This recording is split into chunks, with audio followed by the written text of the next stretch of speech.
Firstly, I want to acknowledge I'm connecting today from the traditional territories of the Lekwungen speaking peoples known as the Songhees and Esquimalt nations. So I feel really honored to live and work and play here. And so my name is Christy Rivet, and I'm the Director of Partnerships and Programs at Scale Collaborative. Just want to take a moment to just thank the Calgary team.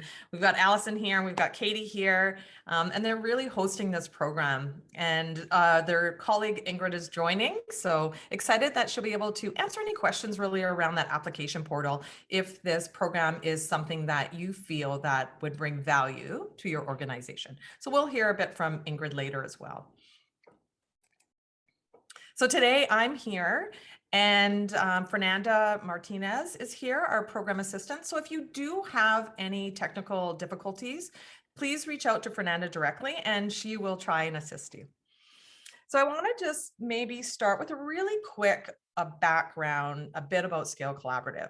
So Scale Collaborative really came as a result of 3 nonprofit executive directors who've spent most of our careers working in the nonprofit sector. And we've all held roles from staff level to executive to board level. And what we found was we were operating and leading organizations. The way we were leading tended to be a little bit different than how traditional nonprofits were being led.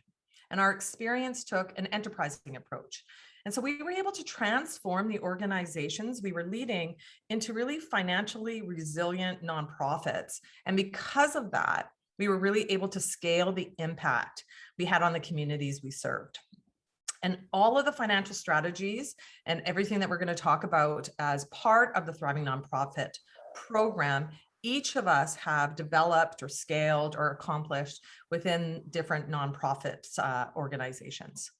So really, with these kind of experiences, it kind of made us take a step back and sort of look at how the models we were working with might have generated some key lessons on how to essentially operate, run, and grow nonprofits in a different way to face the challenges and realities of today.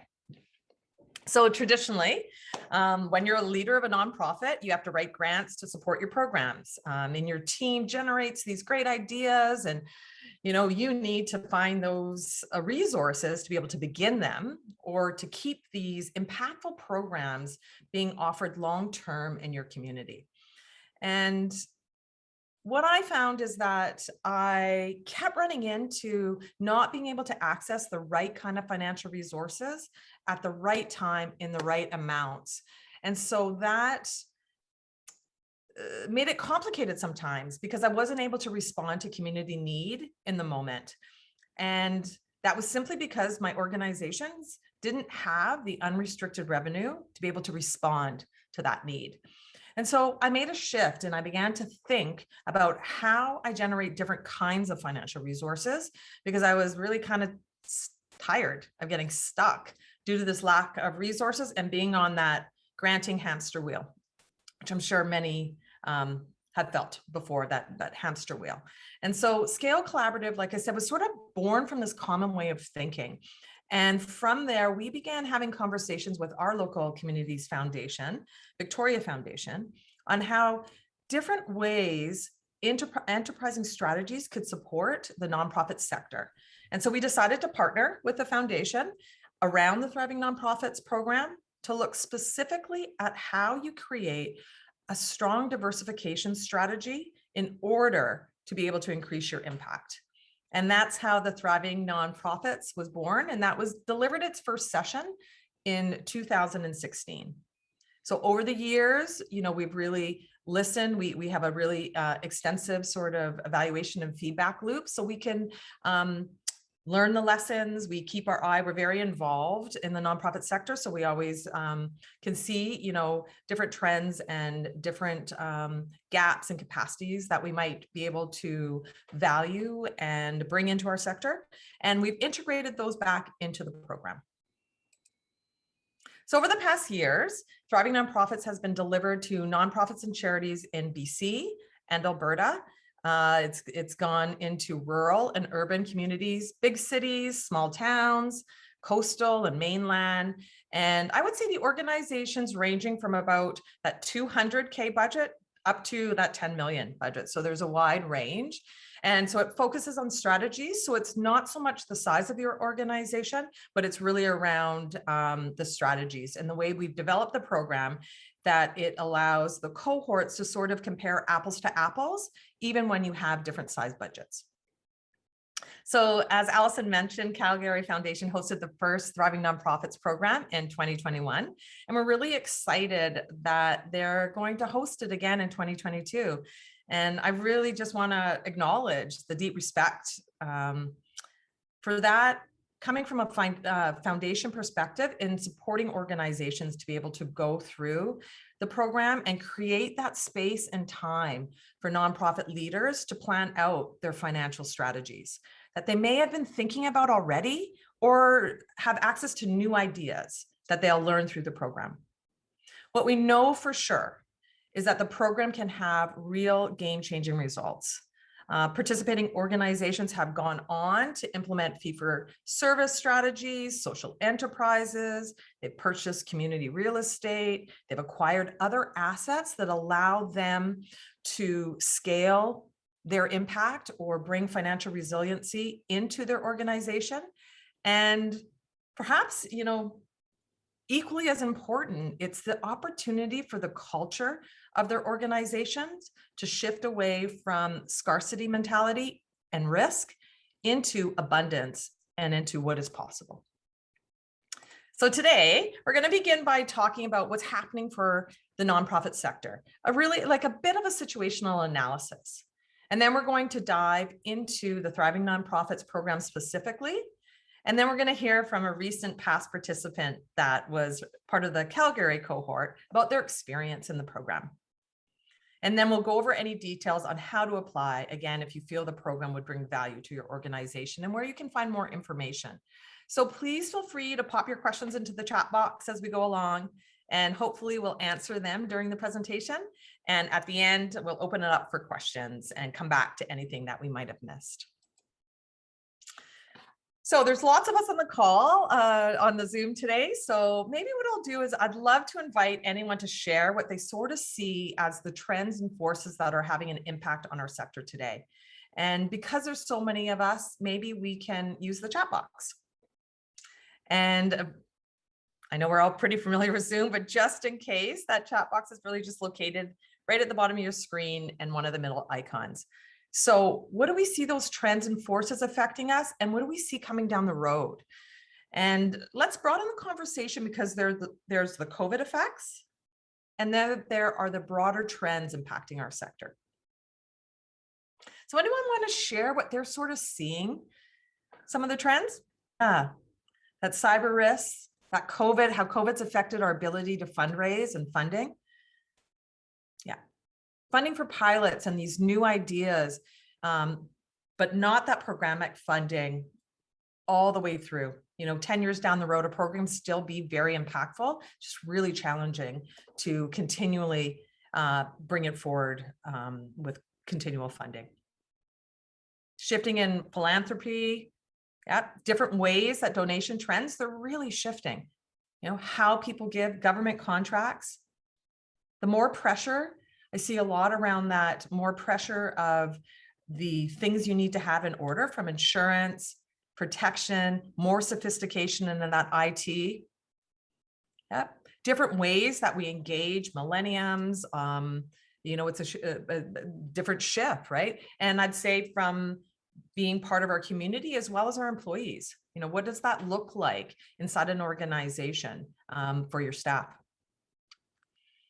So I really appreciate people starting that off. And I just want to sum up a little bit, because you've really captured a lot of this. We've really seen that reduction in core funding.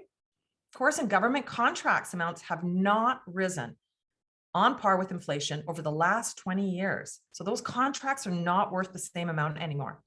And we've seen the number of nonprofits has grown exponentially, which of course means there's higher competition for grants and more nonprofits going after those same funding pies. And we've seen that shift, somebody mentioned, in funding priorities into innovation and newness over that long-term program funding, and the shift in the nature of funding from operational into project-based. Those donation trends changing. And, the pandemic has, shown us that these needs are growing and becoming increasingly complex. And with that is becoming a growing grant reliance in many organizations. I want to acknowledge that lots of these trends have impact, and lots of these challenges that organizations are facing today are results of years of unstable funding and this kind of dependent financial model that our nonprofit and charity sector has traditionally operated within. And so with those trends inside our organizations, we also have these tensions and that focus on innovation and agility. At the same time, there's an emphasis on risk performance. So what we see is when you have a risk-averse organizations and they're trying to innovate, there's a real tension there about how do they deal with this risk aversion. And that really comes down to the culture of the organization. And somebody mentioned that, more sophistication in data and technology, yet we lack an access to that base operational funding to invest in our organizations and into those base systems needed underneath track data. We got that a requirement for longer term outcomes aside receiving only short-term project-based funding. And there's a tension there. We've seen the effects of COVID. Those needs are complex, but of course, those fundraising dollars have really been challenged. So what we're trying to do is, look at the reason Thriving Nonprofits was really developed was to look at how do you support your organization to have the time and space for learning and accessing various paths for revenue generation so that you can develop a financial diversification strategy for your organization's long-term financial resilience. So let's look at this quote for charities and nonprofits. It really is key. Our organizations tend to rely on three sources of funding: donations and philanthropy, government funding, and earned income. And of course, of these, only earned income and assets, we would suggest, offer any prospect for growth over the long term. And really, if we consider those trends with government funding and how philanthropy works, we are seeing these two become weaker sources of revenue. And at the same time, there's an opportunity to diversify into earned income and assets to build stronger sources of ongoing revenue. So if we look around our sector, it's really interesting to think how, despite the challenges that we're facing in our sector in these ways, some organizations are really thriving. And that's where we see that positive deviance, which is when you see some organizations in the same context facing similar challenges that are thriving. And what they are doing is really simply using different strategies. And those different strategies are leading to better outcomes. So what we're really looking at is, what are those strategies that organizations that are thriving are using in order to drive those better outcomes? And how do we move ideas we might already have on revenue streams into action? So back in 2014 is when we started beginning to think about Thriving Nonprofits program. We began to look and we asked ourselves, is there actually a broader model for financial resilience? What if we look at these 9 financial strategies to build a strong model for financial strength? In this model, you can see that there's many streams of revenue that an organization can attract or develop. Of course, the most traditional nonprofit streams are on the left with donations, grants, and events, but there's ways to shift those into enterprising ways. And in the middle, some more common alternative streams, such as looking at multi-year government contracts, social procurement contracts, and bringing in social enterprise, and newer, less conventional streams, such as building up assets, looking at those win-win partnerships with corporations or other businesses, as well as high net worth individuals. And then also, how do we begin to leverage our economic spend for greater mission impact? So this broader model looks at many diverse funding streams contained within or owned by one nonprofit. And so that variety of revenue streams allows you to be stable and focus on your core mission while constantly expanding to build your core assets. And what we know for sure is by having multiple revenue streams, Organizations can plan for the future and navigate those financial up and downs, because when one stream fluctuates, another stream is there to balance it out. So our approach to thriving nonprofits is to really look at areas where we are less in control, and we begin to broaden that out into being more in control. Of course, understandably, your organization might not decide to have all streams, but the more robust within this whole picture brings organizations into being able to invest in its organization, which allows them to service community in a different way. So in order to do that, we also need to look at, like, how does your organizational and sector culture support or prevent those shifts? So what are the shifts in culture needed, and how do we bring that into your organization so that we can really start to shift from that grant dependency into diverse revenue streams, being risk adverse into like managing risk in a really comfortable way? What happens when some of our programs turn into enterprises? And if we're not always focused on finding income and building assets, how does that free our time into different ways of serving community? And how does doing this at the individual organization start to shift our entire sector from maintaining that status quo into really fostering that innovation and solutions? I mean, nonprofits are who are solving today's most complex challenges. And so how do we really start to support our sector from an individual way? So this conversation about how you shift this way of thinking into your organization is woven throughout all of Thriving Nonprofits. And so specifically about the program a bit, your organization will work through all of the 9 strategies.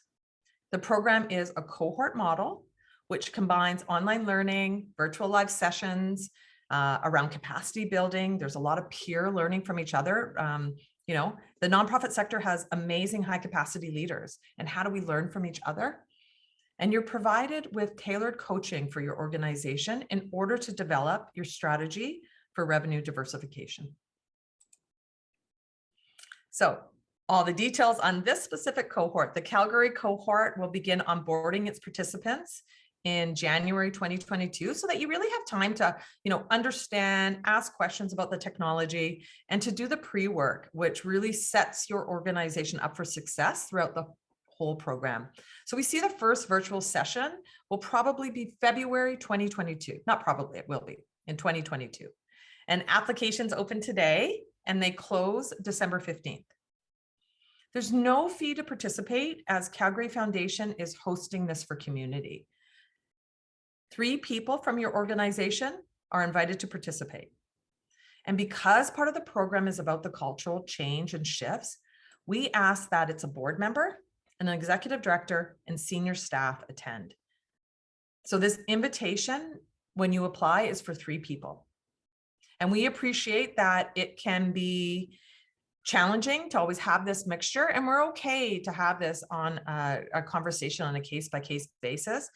But I time and time again, we see that this mixture between board, ED, and senior staff is a way to fast track your program success into your organization.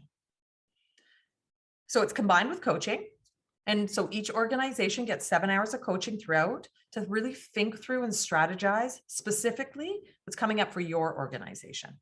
And you'll be supported to develop that financial diversification strategy. And so it's a blended model program. So we do 8 modules, and it's basically a combination of online pre-work. Then we do a live virtual session. We've got case studies in there, peer learning, and then individualized coaching. So I'll walk you through the modules. The first module, we talk about the culture of money and what's our belief and understanding of money and our limiting beliefs in our sector, and how do we begin to shift that. You'll also discover your organization's current situational analysis. It'll be specific for your organization. That pre-work really helps you develop that baseline and provides you that sort of place that you take off from all the conversations and strategy that you develop from there. The next module, we really combine all those traditional strategies, and you'll work through how do you write entrepreneurial grants, How do you take your events and donations into a more enterprising approach? And how do you begin to look at contracts? Not only those multi-year ones, like what are the considerations of whether you want to get involved or not in those contracts? And what is the opportunity for social procurement contracts that is coming our way? And how can you utilize some of those procurement contracts? Then we move into fee for service. And here we talk about shifting into fee for service strategies. There are lots of different fee for service strategies you can deploy. And we really think through, and your organization thinks through, how do I begin to test? What is the consideration? What's the right strategy? What's the right program or initiative? And how will this look for my organization? Social enterprise. That's our next one. Whether you're looking at startup, growing your existing social enterprise, or acquiring a business and turning it into a social enterprise, your organization will sort of map it out. And if you're pre-social enterprise, it's okay. That will map out other areas to support how do you get your organization ready to be thinking about social enterprise as a potential strategy. Assets are up next. And how do you mobilize? Sorry, I just heard a noise. My attention went. So we're talking about assets. So assets are up next. And how do you really mobilize those assets to have them perform in a stronger way for you? What does it look like to purchase an asset, real estate, or other asset acquisitions that can support your impact? When we talk about partnerships, we really talk about what does that partnership looks like? What's a win-win? Not a $5,000 sponsorship for an event type of a partnership, but what does it look like to have deep partnerships with corporations and businesses or high net worth individuals, other nonprofits? And so we look at really, how do you develop these types of partnerships? What are your considerations with your brand, your value you bring? How do you negotiate those partnerships? And leverage. We look at your economic impact and human resources. So it's looking at your own purchasing, your own investments, your own employment, and your own operations, and what you're already doing. How do you begin to integrate impact into that so your organization can look at achieving its mission, inclusion, greater impact from the money it's already spending in many different ways. So the value adds in this program is there is peer learning. We recognize that leadership's coming with great skills, and many might be experts in one or more of those strategies. So we get to learn from each other as well. We have relationship building, and that's really between externally with the rest of the cohort, so across your sector, as well as internally as a team. We hear time and time again that the time that you get to strategize, and there's a lot of time within the online virtual sessions that you have strategy time with your internal team. It's just something that we just don't get as nonprofits.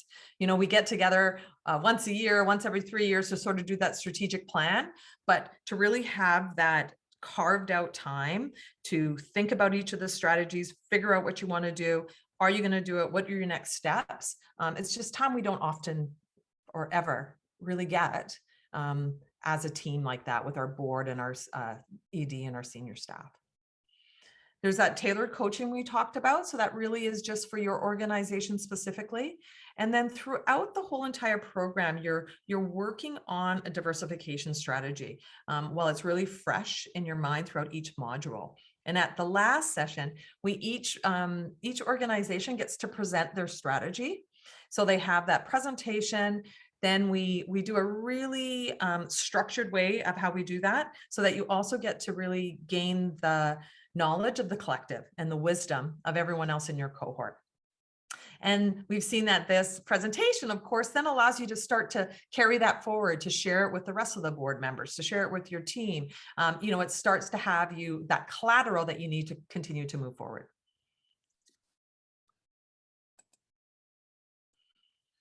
So I always love to learn from past participants of a program. I think it's critical to hear from people that have participated.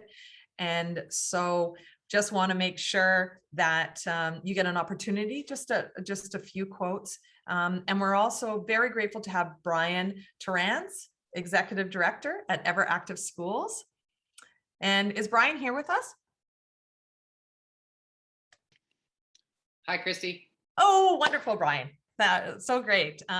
So Brian's team at Everactive Schools was part of the first cohort in Calgary.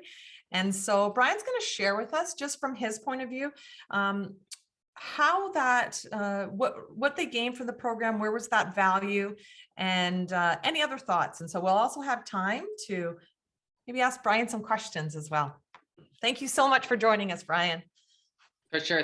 Thanks, Christy. And if I just start rambling on, just cut me off in terms of time. Just jump in. Oh, you know what I will ask before you start? If people do have questions for Brian, maybe if something he says, just throw them in the chat, and then I'll see if I can ask Brian some of those direct questions. But we'll make sure we get to them. Yeah. And I'm happy to put my email in the chat too, so if people want to follow up afterwards too. Thank you. Okay, wonderful. I want to acknowledge that I'm speaking from Treaty 6 territory here in Musqueam, Muskegon, now known as Edmonton. Where I am settled is Pup-Chase First Nation land. So when the railway came in, the Pup-Chase Nation lived by the river. And now Pup-Chase Band, when you first come into Edmonton, is actually a flourishing industrial area. So when you just first enter Edmonton, that is Pup-Chase land. So I will say ditto to a lot of what Christy just said, and I was writing down some notes, and it's funny to reflect back, thinking about taking the course. You know, there's a lot of words that were coming at you, and I really didn't understand the depth of those words, but I think after the course, it was nice to hear them again, because I kind of understood, I understood those words a lot more. I'm still trying to figure out what a social enterprise is, but that's a work in progress, but I'm sure everyone's gonna kind of go through that process too. I do recognize some names here, so which is neat. But Everactive Schools, if you don't know, is a national charity. So we support health and well-being in school communities. It was a pivotal time for us, much like everybody has probably been through a pivotal time in the last 2 years. But through the pandemic, we had transitioned from a project or a program that was sitting under the Alberta Teachers Association, and we moved into becoming a national charity. So aspects like fundraising, donations, tax receipts, all that stuff was brand new to us. So we did feel like we hadn't driven our charity car quite yet either. So it was a kind of a good process for us to say, we are a charity and we do need to figure out how to diversify fund development. And much like everybody, like I think we'll find this within the sector, is that a lot of people are going through very similar things. So everybody has heard these analogies, like we're all on the treadmill. To have time is incredibly rare and precious. But very much we felt that way too. Within our sector, it's a very busy sector. It really takes a lot of time to collaborate, to create partnerships, to work together, and to really slow down and absorb new plans and new thinking. So that's the biggest takeaway from coming out of this course, is that it allowed us to slow down. Sometimes it felt like a lot. Sometimes it felt like a lot on Zoom. And I know it would look different, but kudos to the team that did provide to transition the presentations onto Zoom. But really the slow down learning was really important for us. We did have a board member, a leader on our team, and myself involved, and that really did help because we had a lot of good conversations. Just your team can have a lot of good conversations. I'll just kind of go through where our biggest learning was. So in a way, we were kind of victims of our own success. So we had primarily focused on grants, and also, I think very much the relevancy of social recovery, health recovery, health and well-being is a very prominent issue, and we were quite successful in grants.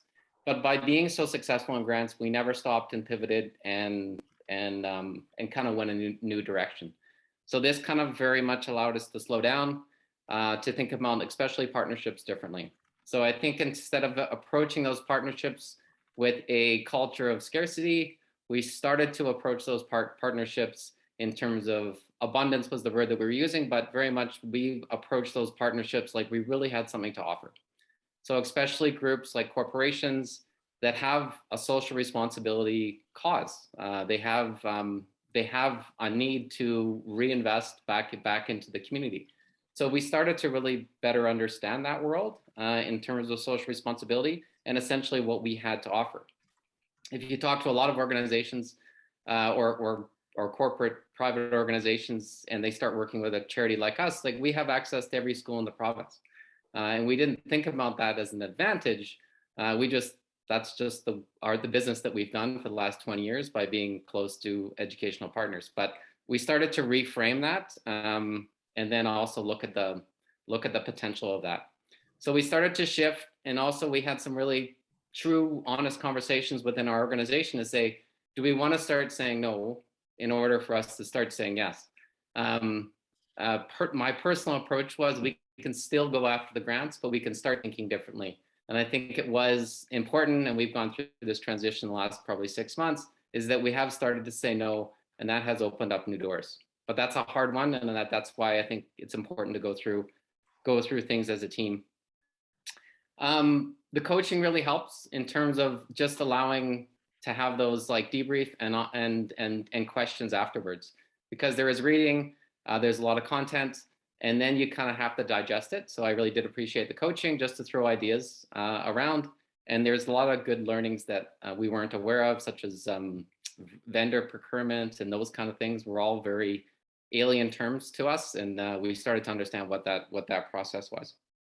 Maybe the last thing I'll say in terms of the cohort that you start to be with is that there's a power in the cohort. So I think we learned a great deal from the other nonprofits and charities that were going through a similar process. And I found great richness in kind of kind of the end of the day, or if we had some time, when we just exchanged ideas between each other.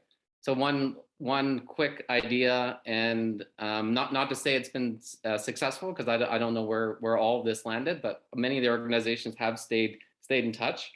But space was an issue with pretty much every single organization. So whether they're paying too much in rent, or whether they're growing and they're moving out of space, or whether they're kicked out of their buildings because of COVID and public health restrictions, is that we started to have more collaborative conversations to say, hey, could we share space? Calgary downtown is quite empty right now. Could we maybe join forces and maybe think about acquiring some space that we could share and work together? But some of those natural collaborations, and I'm sure each group would have their own low-hanging fruit to kind of go after and work together on. But some of those conversations were really fruitful to have, and also really beneficial to start thinking in a different way beyond just your own organization. So the cohort power of this is really important, and it wouldn't have been the same if each organization goes through this process on their own. I don't think they'd get as much out of it. So I'll stop there. Thanks for the time, Christy, and I'm happy to answer any questions. Yeah, thank you so much, Brian. Really appreciate that. So is there any questions? We had one, but I was able to answer it just around, does it depend on the size of your organization? And I would say no, it doesn't. I mean, if you're really at just a volunteer-based only organization, I think it's challenging to be able to invest that time and in those resources. But I think it doesn't really matter what your budget is. Did you find that, Brian? Because I think we try to develop things so it's comparing apples to apples, so the cohort can just talk openly, but it isn't so much about what your budget is.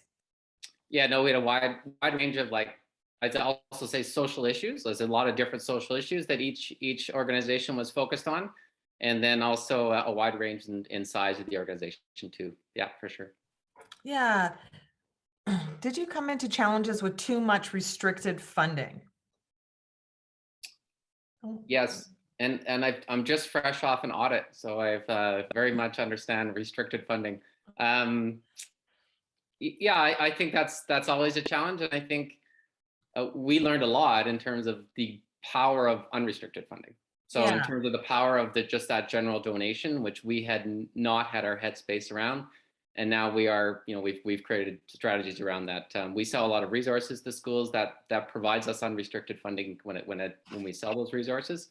Those are powerful, and we probably hadn't developed intentional strategies around those, but unrestricted funding is important.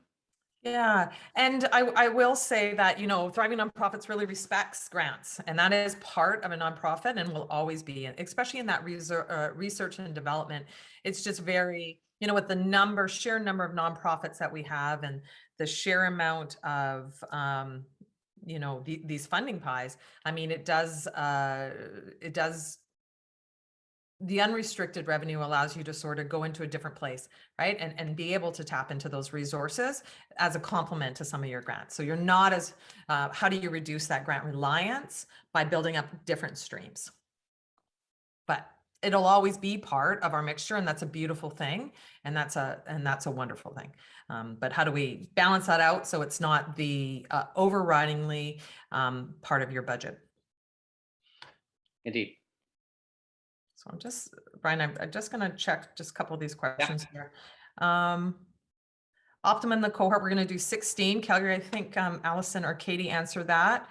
How long is the program? How long do participants have between each module? So participants have about between 2 or 3 weeks between each module. So it'll run for about 5 months, and we'll have the front end that people will be able to do that pre-work. So again, this was learnings for us from the pilot, is that we wanted to give a little bit more room in between and be able to, so people had a little more time.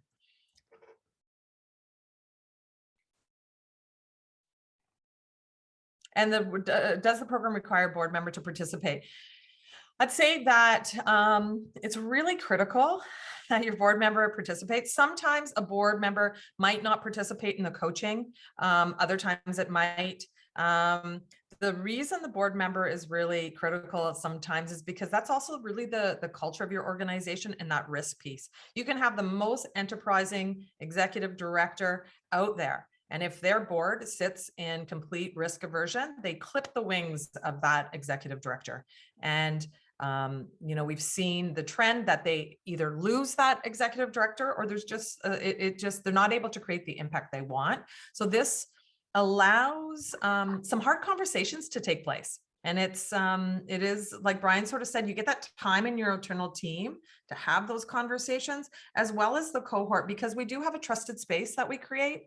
And so there's some honest conversations that take place. And I think there is some awareness gaining for staff to understand what it's like for executives and board, for you know, executives to understand, for boards and staff, and also for boards to really start to understand that there is their financial responsibility, but there is also a risk in not trying new opportunities and trying new strategies. And so there's a lot of learning. So I would say it's ideal to have that board member there. And the way that the middle of the modules work is that's individual work. So it's not that you have to be doing it at a specific time. Everything's done sort of on Google Sheets, which allows for individual voices to come to the table. So your staff, your ED, and your board to all put their ideas in there on their own time when it works. And then when you come together during the virtual sessions, that's where you have those team conversations and you think, you come to decisions. And yes, because we're virtual, you know, and you know, ideally, if we all had, I think if we all had our way, we could do the first session and the last session in person, and then do the middle sessions virtually, because there's such that relationship building that Brian was sort of talking about, you know, getting to come together as humans at the front and at the end to build those relationships and to celebrate and learn together like that would be ideal. And of course, that will depend on COVID and where our communities in that are at.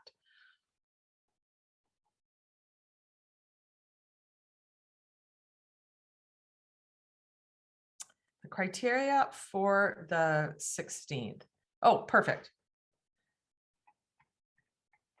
I don't know if I'd say one of the criteria for what we look at is just, and please, Allison or Katie, come in, is really around, you know, is your organization ready to invest in themselves, right? Or are they at that place? Allison, yeah. Sure. I would say that the criteria, I mean, there's an application process that really asks a lot of questions for us to get to know your organization and your readiness to embark on the work, your ability to commit to the time frame, because, as Brian mentioned, like there is, and Christy as well, there is a lot of work that does go along with the coaching and the homework and that sort of thing. So we do want to get an understanding of the readiness and the ability to participate in the program, and also to see, what your organization may have done or investigated in the past, and how does this link to your strategy? How does it, your strategic planning document, or the goals of the organization overall? So those are the things that we do look at on an individual application basis. I think there was a question about geographic region, and of course, again, with Calgary Foundation, our geographic region is Calgary and surrounding area, basically until we touch another community foundation. So again, looking at how many applications we may receive, but that would be our general geographic region. So I think, again, last time we had 9 organizations, and we did try to mix it up. One of the benefits is the ability to communicate with organizations that may not be serving the same types of populations. So we do want to make sure that we do have that 360-degree view of the sector, so that we're not all just arts organizations or all just social services, but there is a mixture, and that we are providing the opportunity to all different types of charitable and nonprofit organizations. One of the restrictions that often comes with a community foundation and grants that we have is that they are only for CRA registered entities. And the benefit of this program, because it is not a grant, is that it is open to nonprofit organizations as well. So again, looking at the organization, its goals, its strategies for moving forward, that's how we would evaluate the applications. So hopefully that answers that question. And I think there was another question, Christy, you might want to address about the board and the commitment or time commitment of participating organizations. Yes. So maybe what I'll also say is, I know Brian was able to join us, but he was in. Thank Brian. If at any time you have to leave, Brian, we just really appreciate it.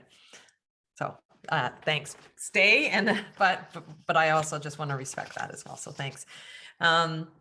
So I really, great. And Brian's email is on there if anyone wants to chat further with Brian.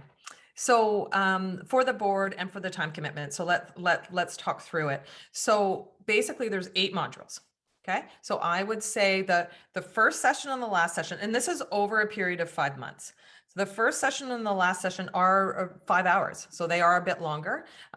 They go by quickly, and we try to, put lunches, and we have breaks inside of there, but those are your 2 really large bookends. The other 6 sessions are 3 hours each. And so that would be, let's say, an approximate every 3 weeks where those sessions would be. The individual work is, I would say, 1 hour to 2, and that would be somewhere in between those 3 weeks before you got to a next session. And then by the end, you wouldn't have those like after module 7 and actually after module 6, you don't really have, you don't have homework per se, because you're just, finalizing your presentation and just making sure your diversification strategy is where you want it to be. So it's, probably a week's worth, like that 35, let's say a week's worth of work spread over 5 months. And I would say for board members, because we have this question, the most important place for your board members to come would be those virtual live sessions, right? They're going to be able to do their homework on their own, no problem. And because they can do it at any time and it's accessible 24/7. And if they come into those live sessions, that's the key. If for some reason, and they might not attend the last session because that's really when everyone is putting their presentation out. And so they might not, we do find by the time board members have gone through the program, they're eager to be at the last session, but it isn't mandatory. It might just have one person that's presenting from your organization. And I think, Christy, too, one of the benefits of that cohort model, again, what Brian spoke about, is that relationship building amongst organizations. And so there's the opportunity for board members to build a relationship with other board members, and those governance issues and those things that our board related issues, there's developing relationships with peers that they may not have known. So it's, to benefit the organization, but, also to develop those relationships. And one of the things that we are working with, is developing an alumni group. So organizations that have participated in the program and moving forward will still have continued opportunity to strengthen those relationships and to continue the conversation and learning opportunities. So, again, we want to keep it going and have things that you can apply to your organization now and implement strategies, but also looking at the long term of that relationship building for organizations in our community. Yeah. There definitely is a lot of learning between board members. Yeah, lots of fruitful conversations as well. Weekdays or evenings or weekends. The sessions would be during our workday. That's usually, and I would say morning. They aren't perfectly scheduled right now, so I don't know the exact dates because, we'll wait till the applications come in and go through that process.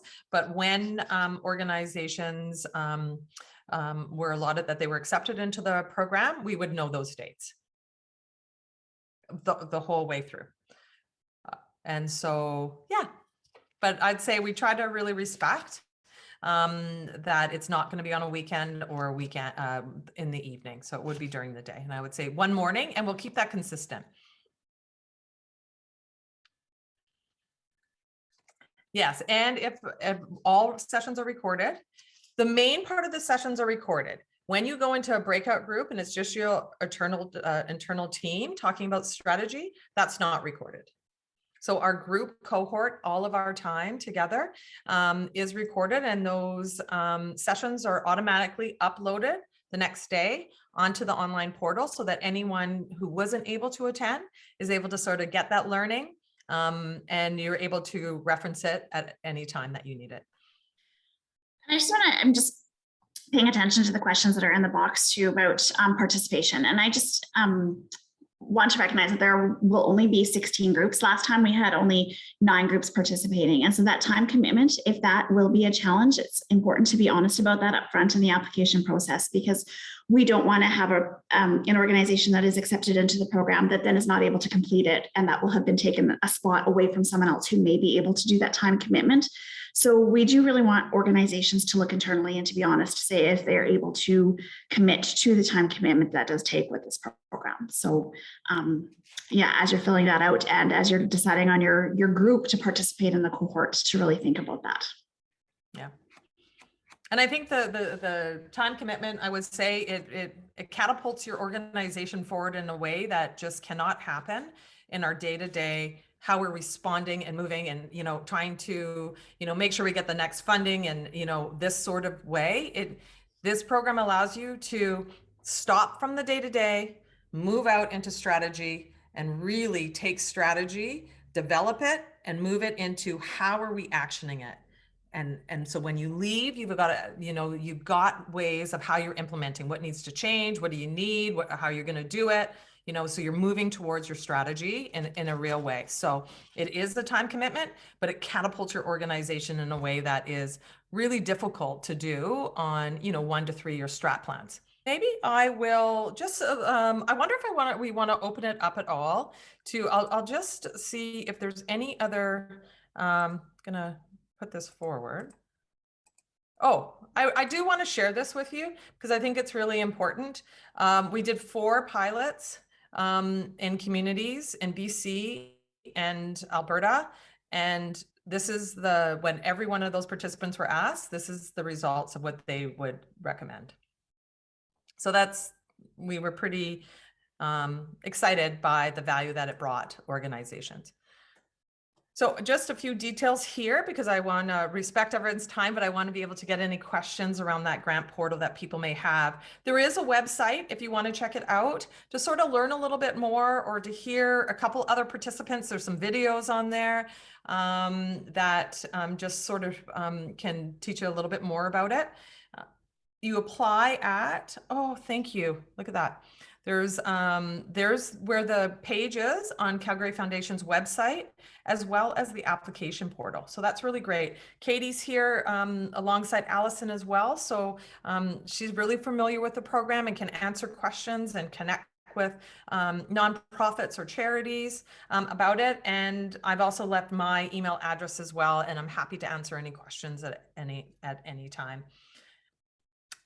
I wonder if, I think that's it for this part. I'm going to stop sharing.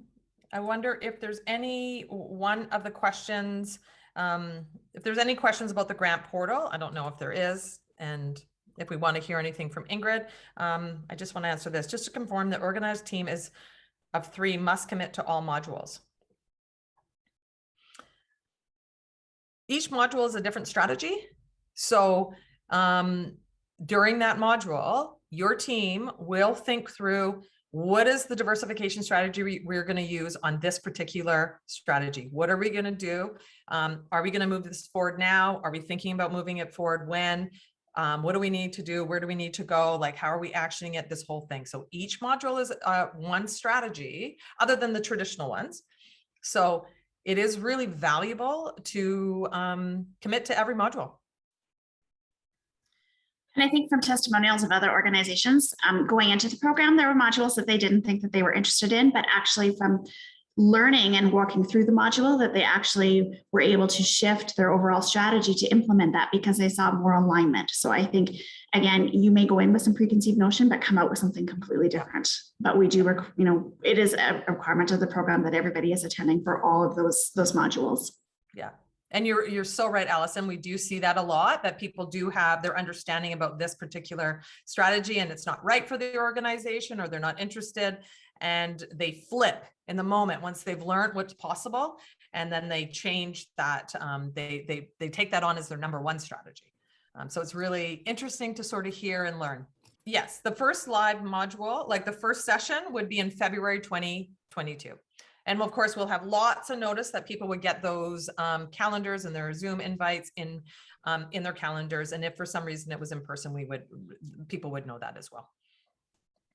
And the one thing about Zoom, especially in the middle modules, what really does support it, sometimes that helps support a board member being able to attend, because they're not traveling or moving or anything like that. They're connecting in via Zoom. Organizations would be informed in January. So the deadline for applications, I think I may be jumping the gun, is December the 15th for the deadline of the applications. And we will take some time to review those and let organizations know in early, probably around the 2nd week of January, if they have been successful in their application. Yeah. And so once you get knowledge that you've been successful, you'll have a full 3 weeks to sort of get onboarded, which is really just, you sign your participant agreement. We're going to attend. Here's our contact details. Here's our logo. So we can share that. Everyone can sort of know who's in the cohort. So it's a very 5-minute process. And then it gives you time to work through any pre-work. So you get 3 weeks. We'll make that a solid 3 weeks before we would start the next live session. So that should make it easier to get, easy to get in people's calendars, right? So I want to respect everyone's time, and we will do that at all times through the program, is that we will start on time and we'll finish on time. And so thank you everyone for attending. I really appreciate your time and this conversation and the questions. And yes, there's a program outline on the website. And then please contact Katie, myself, if you have any questions. And we look forward to seeing some of you in February.